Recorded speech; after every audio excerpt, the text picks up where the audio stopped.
Hi everyone, and welcome to episode number 8 of the Emigrate Light podcast, where we share stories of people who left their country to chase a better life. This week, we continue the interview with Kate and Reggie we started last week, so make sure you have listened to that episode. A bit recap, Kate is originally from Russia and Reggie from Seychelles. They both moved to China to study and are now in the fitness business. Kate is a personal trainer and Reggie a basketball coach. The experience of moving to China was very smooth for Kate. She was already fluent in Chinese when she moved permanently there. On the other hand, Reggie had a completely different experience. He didn't speak a word of Chinese when he landed, and he had to learn the language and be fluent in just 9 months to be able to pass the exam at the university. Okay, let's continue the conversation with Kate and Reggie. Enjoy! And Kate, why did you like China so much? What was the part of China that you thought, okay, that's where I want to live? Actually, I don't know. I've been thinking about this, why I love China so much. But it's just, I guess the culture, I don't know. It's so different from the rest of the world. When you come here, and I also come out, by the way, I just search it up. You don't love my city is like over 350,000 people, which is not even a half of a million. And we don't have that many like tall buildings, right? It's just like a provincial city, but it's like I don't know. It's just different. So first when you come here and when you're like 18, 19, it feels like freedom. Because my mom also like, but coming back to my family roots, my mom is a hardcore, very strict woman. And she works in the execution system. So she serves the country. So my years back home been always very strict. I didn't go out. I didn't do things. I was just like studying. And of course I will go and meet my friends and do this and do that and do my things. But talking about going somewhere like, at night, never happened until pretty much I finished my university when I was already like 21. I finally went somewhere for my graduation stuff, So when I was coming to China that time, it was like, you feel freedom and you see all these foreigners that you never met in your life before. And it's so multicultural, and the city where I went, it was also very, very pretty with a lot of like skyscrapers, tall buildings. There are some rivers. There's people dancing. It's just the cultural thing. I never had the cultural shock, but I had this. I've been always amazed by the way like Chinese people live their lives and how it is and how the apartments are and how they, these habits. It's very, very different. It's just too much difference. You live here. You live in a different world, even if it's developing. Maybe people from like Shanghai or like the other cities from China will feel a little bit more westernized. Yeah, because that part is developing faster in terms of trades and businesses and being internationally open. But Beijing, it's more, what do you call it, conservative? Yeah, kind of more traditional. So there is this central business district, which is skyscrapers and all these tall buildings. They're building the tallest building in, I don't know if it's in the world now. It's huge. Oh my God, in Asia. Okay. Almost done. But anyway, very beautiful area. If you like this fast speed life and all this, like running away around with the coffee in your hand, that's for you there. Then I enjoy being there because the way they do things is like, even in the middle of the jungles, like concrete jungles, they're going to be they put roses, flowers everywhere. They make it green and it's like, it looks so nice. They're just hardworking and you can take so many lessons from them and learn that, not that you have to work your ass off for you to, to earn money and then you need to be there for like 50 hours a day. But the way they do things is just very, you do it the right way, and that's it. And then also there are other parts of the city, which is like Beijing used to be before. They call it hutongs, like these little alleys with very short buildings when the public toilet and everything is still there. and foreigners love living there, and it's expensive to rent it there. I was like, oh my god, why would I pay so much money for me to be outside? I wouldn't go there. It's cold in winter, but it's culture, So I guess this is the most. Well, I wouldn't say for everyone, but this is the most beautiful part about China. It's very cultural. If you haven't been to China, you have to come and see. You just look at the Great Wall. Who else can build this with bare hands like million years ago? you know, Mindset. Yeah, no, I was actually planning to come to China a few years back because I wanted to ride the Great Wall. But then I find out you are not allowed to do that. But there's that other parts of China which is on my bucket list to go and do like a mountain biking in China because it looks freaking amazing. That's the thing here. I think what I wanted to say is that's one thing we need to do. We're taking it for granted. We kind of still remain in Beijing, where there is so many nice places around China. Right? Oh my God, it's beautiful. And the culture is different from every place. Like the food is just different. Like if you're from the north, it's a different story. If you're from the south, it's a different story. If you're on the west side, it's a different story. So it's like completely like example for with Russia, they kind of speaking the same language. They speak the whole same language at the end of the day, right? And the kind of the food style is almost the same also. But China is different. Different from different. There are 56 different nationalities here. It's not nationality like minorities, I guess that's how you call it, no? So there is this biggest one is Han, which is the most popular one, the biggest part. But then every province you go, they're different. You go to Inner Mongolia, they have their own stuff. You go to some, the Avatar Mountains. Have you watched the movie Avatar? I did, yeah. It was filmed in China. Oh, really? Yeah, the famous place for the Avatar Mountains is here. And it's beautiful. We haven't been there, but we have a lot of friends. I mean, that's what Reggie said. We don't travel when we should, and now when you sit here on your butt and you cannot go anywhere, then you feel like, man, I should have gone. It's beautiful. You cannot, it's like even outside of Beijing, you go and it's just like the green water and like some green stuff and mountains. And when you're coming closer to, which part is that? Western part of China. It's another story. And then you go to Xinjiang, which is close to Kazakhstan on the border. All the way there, they don't even look Chinese. They look like they're from Tajikistan or one of those post-USSR countries. They don't look Asian. But, and it's, and they are Muslim there. And then one part, like there's a Tibet, which is forbidden topic, not talking about it. But anyway, not going anywhere anytime soon. So many. Hong Kong. Hong Kong is another story. And so it's also politically, sensitive topic, but it's like, it's just different. It's different. This one is like European China. But China, Hong Kong. You know what I mean? Yeah. If you ask somebody from Hong Kong, where are they from? They don't say to China, they say Hong Kong. Yeah, definitely. It's a very sensitive topic, so you need to be very careful with that. They're still fighting for their independence, and I don't know how it's gonna end. But it's very different.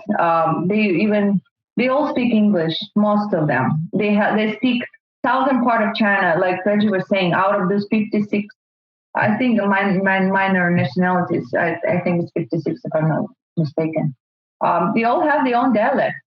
There's Mandarin Chinese that the whole country speak, and they all have their own language. So that you will not understand what the hell they're talking about. And there's this Cantonese Chinese, which is southern part of China talk, like Hong Kong, then Guangzhou, Shenzhen, that just next to Hong Kong cities. It's different. It's different language. It's no matter how good you speak Chinese, you will not know what to say. You will not understand anything. Zero. That's how huge and colorful the country is. Yeah, no, I guess it's a massive country. I can just relate it, like even in Italy, which is like a tiny country compared to China. But even then, every single region's got its own dialect, which is kind of similar. Depending, like a near region, they are kind of like a similar. But if somebody from South Italy talks to me in their dialect, I won't be able to understand a word of what they say. Wow. So that's why I understand that China's such a huge country and the culture is so different. They must have like changed the language somehow in their own dialect. I think also one thing that came to my mind just now, I don't know where I put the other. When I also compare with Russia, it's just the way the country is, because normally from up to down, south and south, that's when there is the interchange of language and culture, because there are different time zones, different weather. So compared to Russia, it's like this, like the Russia is like open, but China is like kind of from the north, which is really cold, like crazy cold, and the south where we went on the island is like tropical, like you live in like it's like 360 days of sun and rain, and up there, and then you go on the west side. So that's what also helped the geographical of the country also. That helped to make all those kinds of different culture. Yeah. No, absolutely, I agree with you, and I think the climate somehow like affected the mood. I mean, you can just see it in I don't know much about Asia, but just to see for me in my perspective, like Europe, people that are like a warmer country, they're like a more party people, like a warmer people in general, more like a happy or some kind of like a friendly. And if you go to north, they're more like a stricted, they're more like a more rigid, and more actually colder people, like not just temperature, but just like as a person, as a character, as a behavior. So I think the temperature or whatever the climate really affect somebody behavior or somebody like a personality. Yeah, because Italy also is like that, right? The same. So even if I would have a few Italian friends, I was asking them, the south and the north is like a different story, kind of. Yeah, the food somewhere is better than the other. I don't know which one I can remember, but that's what they were telling me. It's different, right? And how easy was to emigrate to China? Like speaking of immigration, how to get like a visa or to stay in the country, how easy was it?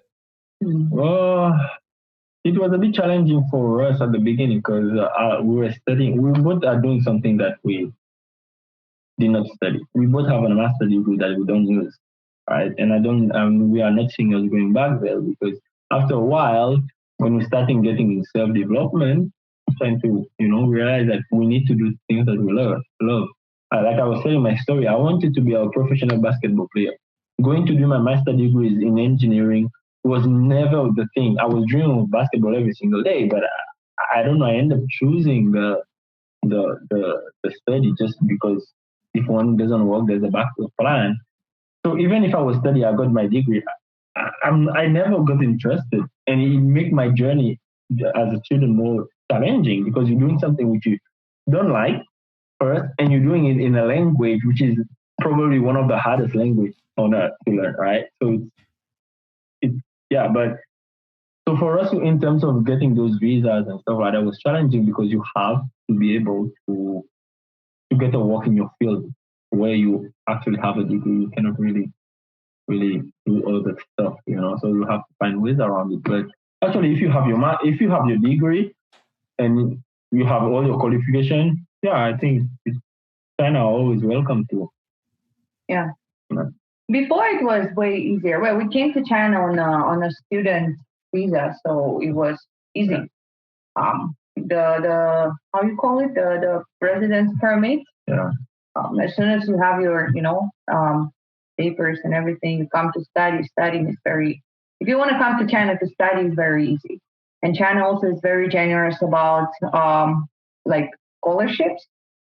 If you get on the governmental scholarship, everything is covered. Your tuition fee, your living, your everything. Even if you can even get into this for for Chinese course, I think also, right? No, I don't think so. Maybe language study is different. Yeah, different. Yeah, but anyway, there's or if you can go this one, there's like in Beijing they have Beijing scholarship. So you come and then you don't pay for your study, right? Yeah. But you pay for your accommodation and your books and everything. Or you just come and pay for yourself by yourself. It depends on the city sometimes and the university. It can get very pricey. But when it comes to working visa, like before it was no problem to just, to work, whatever, while you're studying. It was never allowed. If you don't have a working visa, you cannot work,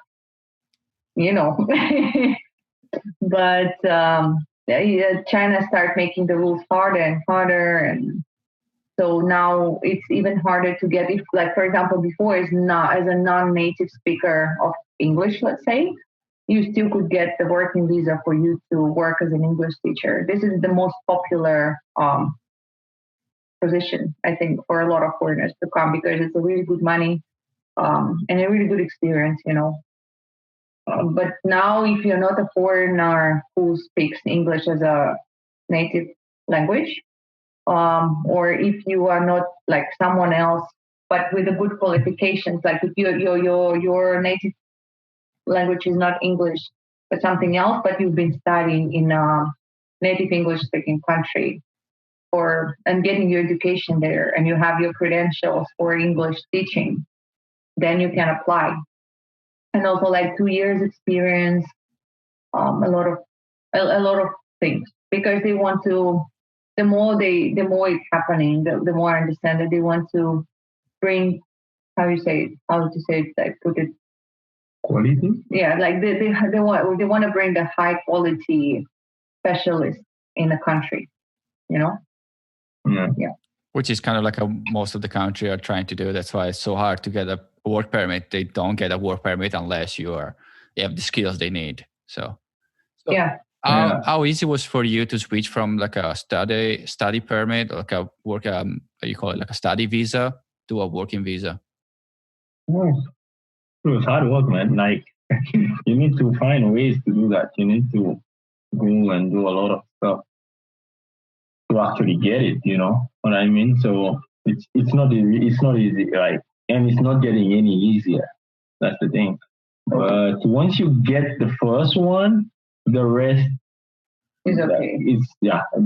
When for you to get the first one is the most challenging one. But if you get the first one, it's more easy because it's just a matter of transferring or reapplying or stuff like that. And more time you spend here, more you realize, okay, that one's been here for a while, so it's okay. It's no big deal for us to actually, really check and stuff like that. So, yeah.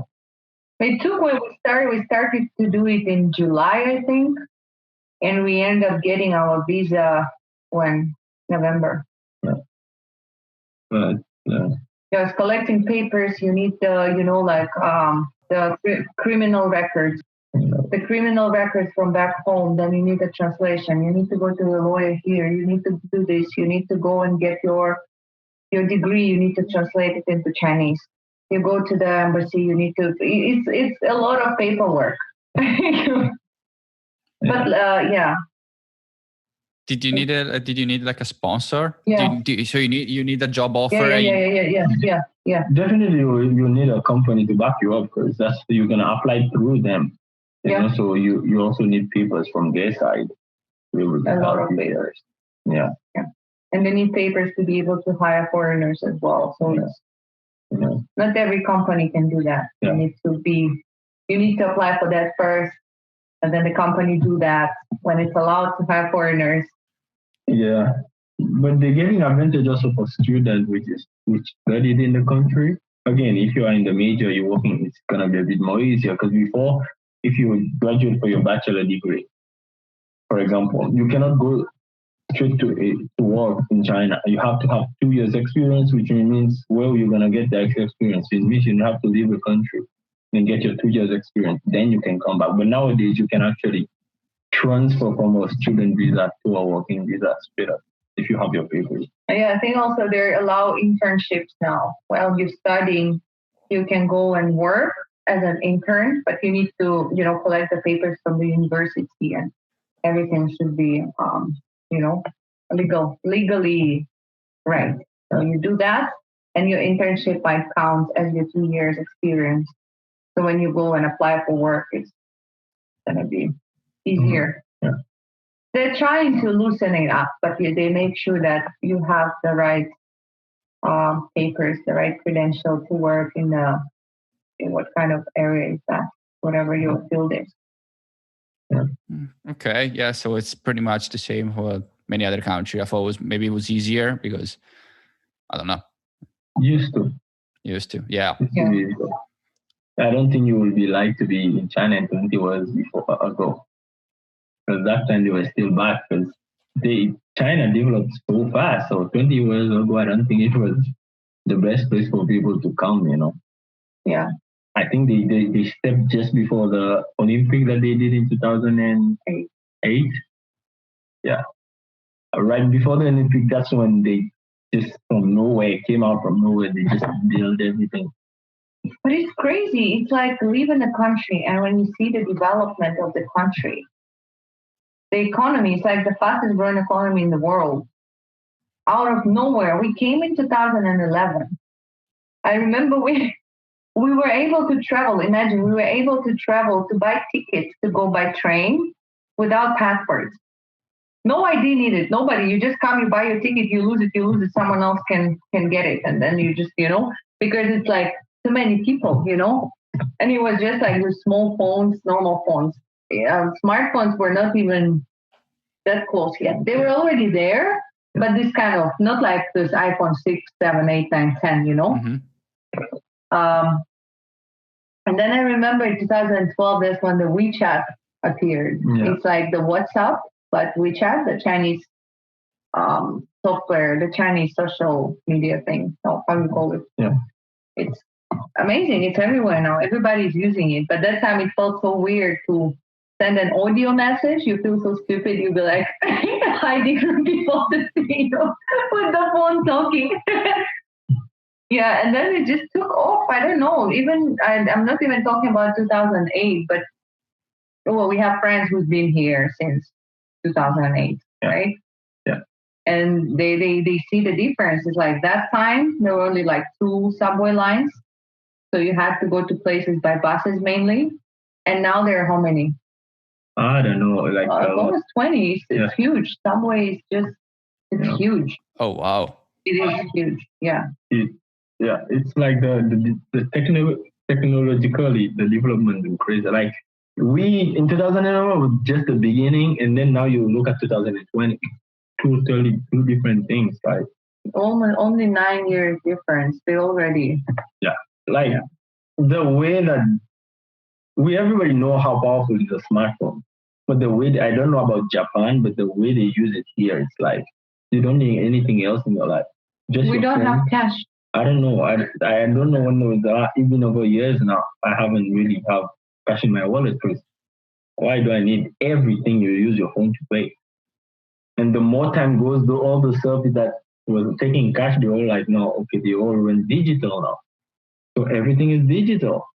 Like everything, anything that you can imagine, you can pay. It's digital. You don't have to use any cash anymore. Even those big markets with, people that come from village and sell literally outside, like those little things here and there, cucumbers, tomatoes. Even then they have their little QR code you scan, you pay. Nobody cares about cash anymore. Begging. People are begging with QR code, right? Oh, yes. You don't have cash, it's okay. You can just scan my QR code.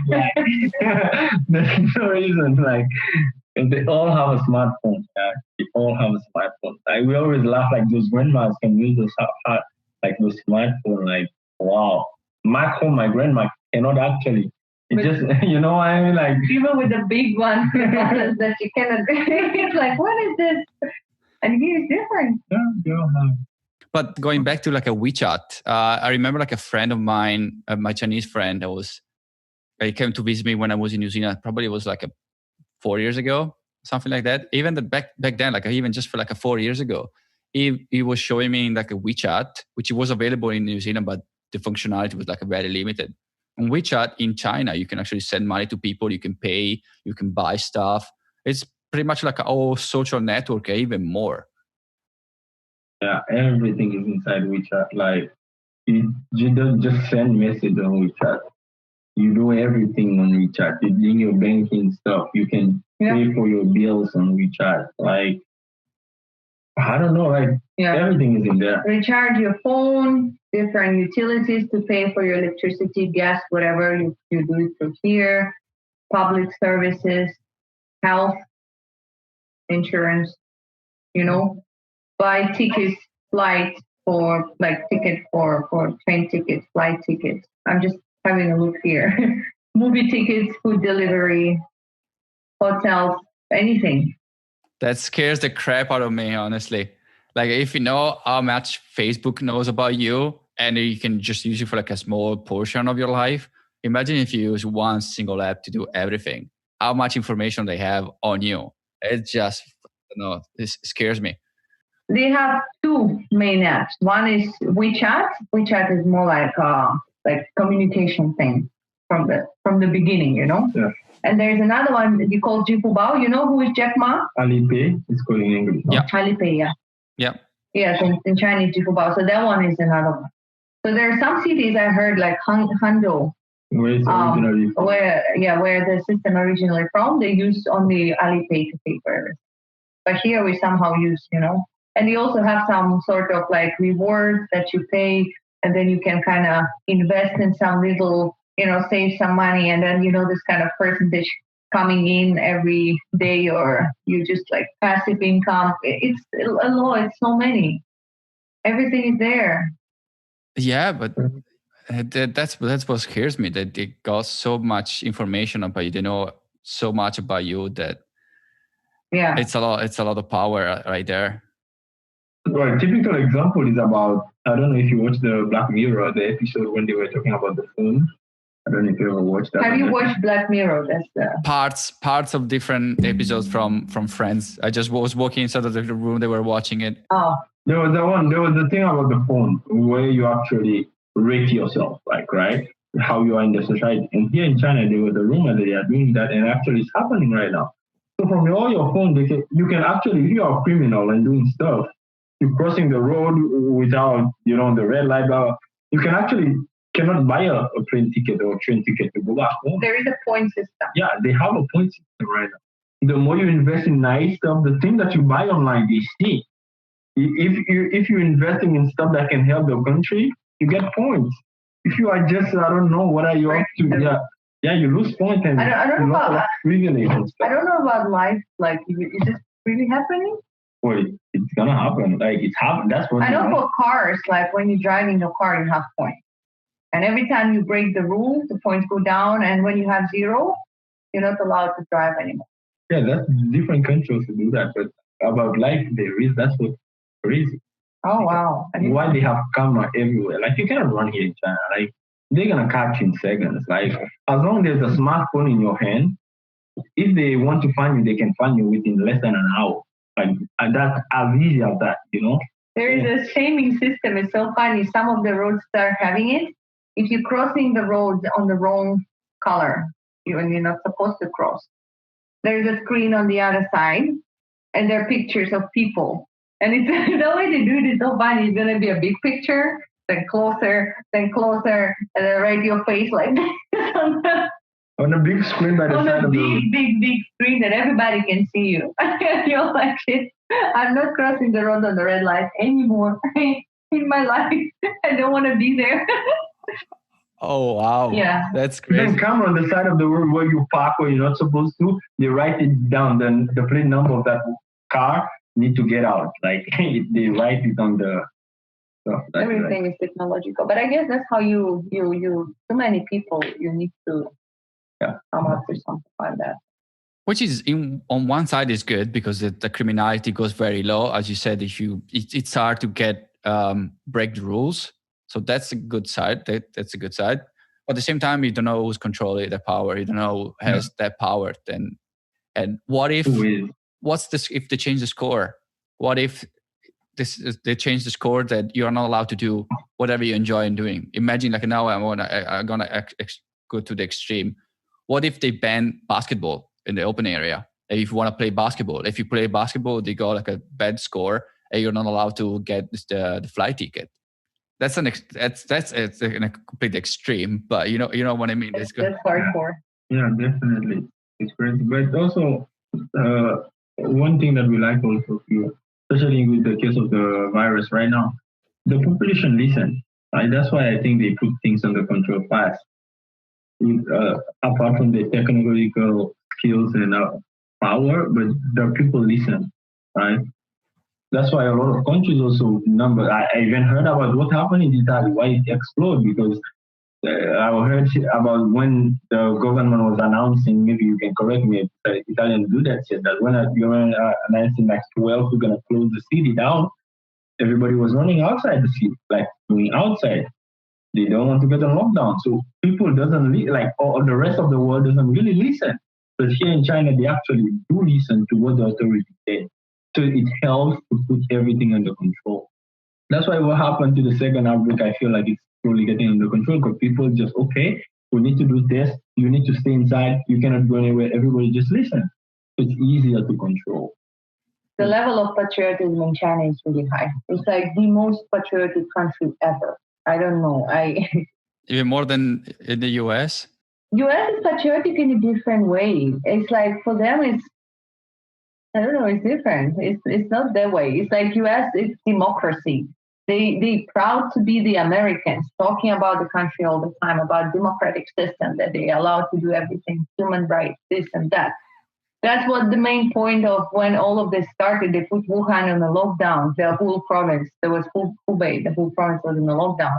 People in the media everywhere, in the Western and American, and where they were saying, "Oh my God, human rights! How can you put them on a lockdown? They have rights to go and So in this case, it's different. Like in terms of you can be patriotic, and you just because you also live in a different system.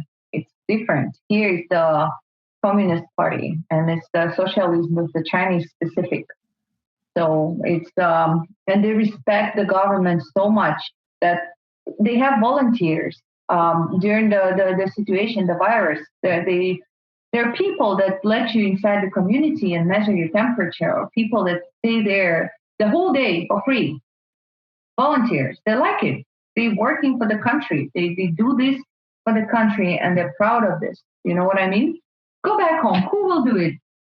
You better pay me. Who will be doing it for free the whole day, night shift as well? So it's very. Yeah, I know. I don't know. It's not. I don't know if admire is the right word to say that. It's different. The way they look at things, the way they do things. It's just the party is right here. I respect you. I do whatever you tell me, and that's it. Yeah, that's definitely a different culture. I mean, you, Reggie, give the example of Italy, which is the other extreme. It's like China respect the rules. Italy, they just do the opposite. They're just trying to, okay, give me the rule. I will find a way to break it. Do you guys have any regrets about leaving your country? No, not at all. No regrets. No regrets. I think because we grew up here. Like we came here at 21, and we are who we are right now because of what we learned here. And so no regrets at all. And we learned to be independent. I don't know. When you are responsible for everything you do, For me, it makes it harder that my mom cannot travel because of her job position. She cannot leave the country. So I have to, I of course I miss my parents. I want to go back and see, I don't have much friends left in my hometown. So this is not the hard part. And it's like we keep in touch with close people, but they're already different places, different, one is in Australia, another one just went to Moscow, another one is somewhere else. So when I go home, it's just me and my parents and him. Like for him, it's boring as hell. But I have to go at least once in half a year to see her because she's also missing me a lot. And I'm the only one, the only child. It's hard just this way. It's really hard. And we're actually considering maybe going back to Russia to live a little bit and see how it is, but we don't know yet. Because China is not a place where you live forever, that's for sure. Why you say that? Because you just never become one of them, right? Because you the opportunity of you becoming a citizen, because the population. You will always be a foreigner. Yeah, you will always be, and that's also why we like it here because you're either Chinese looking Asian or you're not. There's no from Europe, there's a mixed culture. Maybe that guy can be from that same country or maybe not. It's not, but here it's just you're either there Chinese or you're not. So that's the advantage and disadvantage also. It's impossible to get a green card resident. Well, not resident permit, but visa is fine. You cannot become a resident, even if you were born. Even if like we give birth to a child here, never. Even if your husband is Chinese or your wife is Chinese and you're having a kid, you can choose either Chinese, right? Your kid, yeah, you can choose, but you, even if you're married to a Chinese person, you still have to do your visa every single year. Oh, wow. You will never get a permit. Yeah. You have a family visa, family reunion visa. Okay, that explains a lot. What's the biggest upside about immigrating? What's the meaning of upside exactly? Like the biggest advantage? Yeah, what's the main thing that's because you mentioned before that you are more independent, being living in your country, like immigrating, make you more independent. That's kind of like a upside I was talking about. Yeah, that's the main reason. Yeah, you kind of learn to become natural by yourself. Like it's like you go through life by learning by yourself, right? Like you learn and you fail, you keep on going. And here's the best place because also the culture is totally different, so for you to be able to adapt and stuff like that. So, yeah, I think definitely becoming independent is one of the main advantages of. Okay, so what was the biggest challenge that you had to face when you moved to China? Mine? I didn't have any challenges. I don't know. Seriously, I didn't have a cultural shock because I already knew what to expect. And I came here consciously liking the country. So that's a little bit different from people who just want to move out of the blue. No, like you know what? Let me go to this country or let me go there and see how it goes. And like I consciously chose China for me to come and see how it is, But also I can add on that is just something else to adapt with their culture and the way they do stuff, right? Here, you follow the rules and that's it. You don't say anything more, right? Even if you like it or not, you maybe talk with your friends and that's it. You're not going in the street to, So you need to be able to adapt to the way they do stuff. If you do that, you can live here forever. But if you started and you're starting to break your head, asking yourself, why do they do this like that? Because there's so many things that you question why. But you need to why and then just let it go. That it is what it is here. You don't ask why because they make the decision, not you. You follow, So as soon as you can understand that, and even if being here 9 years, you still get shocked every day. Like, oh my God, they keep shocking you because that's how it is. But yeah, once you understand that, you can live years here in China for sure. Yeah, that's true. This is a good point. Yeah. That to get used to things that is not in your country, and you will never see it in your country, never ever. Like you are in the subway and somebody just come in your face with the phone and just take a picture out of nowhere. Are you standing? Somebody will come to you like this, and then another person will take a picture or take a selfie with you. Like there is no social distancing, no shame of coming and looking in your phone like this. What are you doing there? You're watching the movie. Somebody else will come and join you, or like you're writing a message. And we're standing there and staring, trying to read what are you writing there. Okay, just like a few more questions. Do you feel lucky to be an immigrant? Yeah, definitely. Because of the experience, it's always great. I mean, there are different people, but for me, it's very suitable to learn new things and learn new languages or whatever. I like doing it. I like meeting people and different cultures.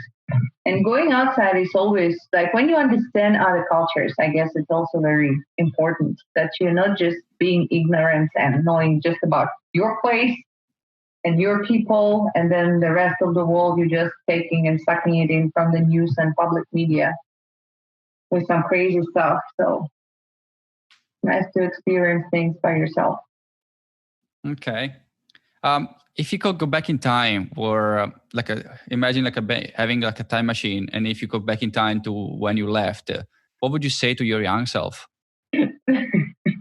I would say stop partying and start saving money and start doing something useful in your life. For me, it would be like follow your dream. Like again, the story of basketball and stuff. That's what I meant because people was advising Reggie, there's opportunity. I'm like, go and find and maybe apply. No, I'm waiting. Maybe there was someone will show up in my life and open up what I want, which actually you need to go and get it. And yeah, that's the thing. That's what I would have told myself. Like, you need to go and get your dream by yourself. Don't expect anybody to come and do it for you because you will find help on the way when you're actually stepping out and looking for solutions, not just sitting back and dreaming about it because it will never show up. Yeah, good point. Okay, last one. Where people can find you? We have a website, withreggieandkate.com. It's our website. You can find our story there. And Instagram with Reggie and Kate. Just Reggie and Kate, not with Reggie and Kate. So Reggie. it's either Instagram, Reggie and Kate, with this down slash, or with Reggie and Kate, YouTube. Sweet. I will put everything, all the links in the show notes for all the people that wants to reach out to you. Yeah. If, I don't know, people wants to come to China, maybe they ask you a few questions or they're interested in functional training. Yeah, more than welcome. Sweet. Thank you very much, guys, for taking the time to do this interview. Thank you. Thank you for giving us the opportunity to actually just tell our story and you being there, sitting and just listening. And it was great. So I hope this interview can actually inspire someone or whoever want to follow their dreams or want to move to another country or whatever. Or come to China. Making possible, like it's possible. Whatever you want to wherever you want to achieve, it's possible. You just need to go and get it. Yeah, I absolutely agree. Thanks again. Thank you, Daniel. Thank you so much for tuning in this week. I hope you enjoyed it and learned something about China. It's such a fascinating country. If you like this episode, make sure to subscribe so you don't miss the next one. And if you want to support the show, you can leave us a review. All it takes 2 minutes and will help others find the show. If you want to share your story, you can send me an email at stories@emigrantlife.com or visit the website emigrantlife.com. Thanks for listening. Talk to you in the next one. Ciao.